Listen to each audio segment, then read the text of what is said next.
Hi friends, welcome to our channel. Satyabhama serial next ఎపిసోడ్లో ఏం జరగబోతోందో ఈ వీడియోలో చూసి తెలుసుకుందాం. సత్యకి ఎదురు తిరిగిన తన పుట్టింటి కుటుంబం అసలేం జరిగింది అని తెలుసుకోవడానికి ఈ వీడియోని స్కిప్ చేయకుండా ఎండ్ వరకు చూసేయండి. విశాలాక్షి మహాదేవయ్య సత్యని కాల్చి చంపేసినట్లుగా పీడకల కంటుంది. ఆ తరువాత విశాలాక్షి తన భయాన్ని అందరి ముందు వ్యక్తపరుస్తూ ఉంటుంది.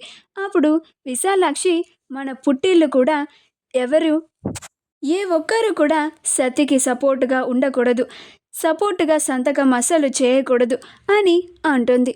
అప్పుడు నందిని అదేంటత్తమ్మా, సత్యకి అటు అత్తింటి తరపు ఎలాంటి సపోర్టు లేదు, ఇక తనకి ఆశ ఉంది పుట్టింటి మీదే, పుట్టింటి కుటుంబం కూడా తనకి అండగా లేకపోతే వదిన ఏం చేస్తుంది, మనమైనా తనకి అండగా ఉండాలి కదా అత్తమ్మా అని అంటుంది. అప్పుడు విశాలాక్షి సత్య క్షేమంగా ఉండాలి అంటే పుట్టింటి కుటుంబం కూడా తనకి మద్దతుగా ఉండకూడదు, అదే మనం కూడా సత్యకి సపోర్ట్ చేస్తూ సంతకం చేస్తే ఆ రాక్షసుడు నా కూతుర్ని ఖచ్చితంగా చంపేస్తాడు, ఆ రాక్షసుడు నా కూతుర్ని ఏం చేయడానికైనా సిద్ధపడతాడు అని భయపడుతూ అంటుంది. అప్పుడు నందిని అత్తమ్మ మరి అలా ఏం జరగదత్తమ్మా అని అంటుంది. అప్పుడు విశాలాక్షి జరగదు అని నాకు గ్యారంటీ ఇవ్వగలవా నందిని అని అంటుంది. అప్పుడు నందిని మౌనంగా ఉంటుంది. అప్పుడు విశాలాక్షి ఏం నందిని, నోటిలో నుంచి ఒక్క మాట కూడా రావడమే లేదు, ఎందుకంటే మీ బాబు ఎలాంటోడో నీకు బాగా తెలుసు, అందుకని నువ్వు ఇలా నాకు గ్యారంటీ ఇవ్వమంటే నోరు కూడా మెదపడానికి నీ నోరు రావడం లేదు అని అంటుంది. మరి అలాంటిది నా కన్నబిడ్డని నేను కాపాడుకోవడానికి ఎంత భయపడతాను, అందుకే నేను ఈ ఇంట్లో ఏ ఒక్కరూ కూడా సత్యకి మద్దతుగా సంతకం చేయడానికి నేను వీలు లేదు, అలా చేస్తే గనక నా మీద ఒట్టే అని అంటుంది. అప్పుడు హర్ష అమ్మ ఏంటమ్మా ఇది అని అంటాడు. అప్పుడు విశ్వనాథ్ ఏంటి విశాల ఇది? అప్పుడు విశాలాక్షి అవునండి నేనింతే, నా కన్నబిడ్డని కాపాడుకోవడానికి ఏం చేయడానికైనా సిద్ధంగా ఉన్నాను అని అంటుంది.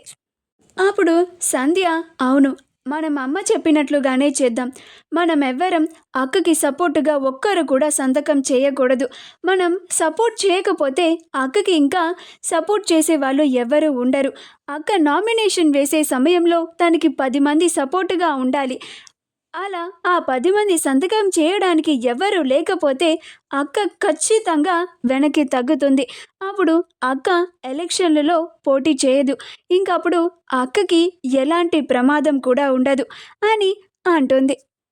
అప్పుడు నందిని పాపం వదిన చాలా కష్టపడి పోరాటం చేస్తోంది, ఇప్పుడు మనం కూడా అండ లేకుండా పోతే వదిన ఒంటరి పోరాటం చేయాల్సి ఉంటుంది అని అంటుంది. అప్పుడు విశాలాక్షి అసలు పోరాటమే చేయకూడదని మేము కోరుకుంటుంటే మీ వదిన ఒంటరి పోరాటం చేస్తోంది అని బాధపడుతున్నావేంటి నందిని, సత్యకి మద్దతుగా నువ్వు కూడా సంతకం చేయడానికి వీలు లేదు అని అంటుంది. అప్పుడు నందిని అత్తమ్మ నేను మాత్రం వదినకి మద్దతుగా ఉండి తీరుతాను, మీరందరూ వదినకి ఎదురు తిరిగినా కానీ నేనొక్కదాన్నైనా వదిన వెలకాల నిలబడి వదినకి సపోర్టుగా నుంచుంటాను అని అంటుంది. ఎవ్వరు ఏం చెప్పినా కానీ నేను అస్సలు వినిపించుకోను, వెనక్కి తగ్గను అని అంటుంది. మా వీడియో కనుక మీకు నచ్చినట్లయితే లైక్ చేయండి, షేర్ చేయండి, మా ఛానల్ని సబ్స్క్రైబ్ చేసుకోండి, పక్కనే ఉన్న బెల్ ఐకాన్ని క్లిక్ చేయడం మాత్రం మర్చిపోకండి.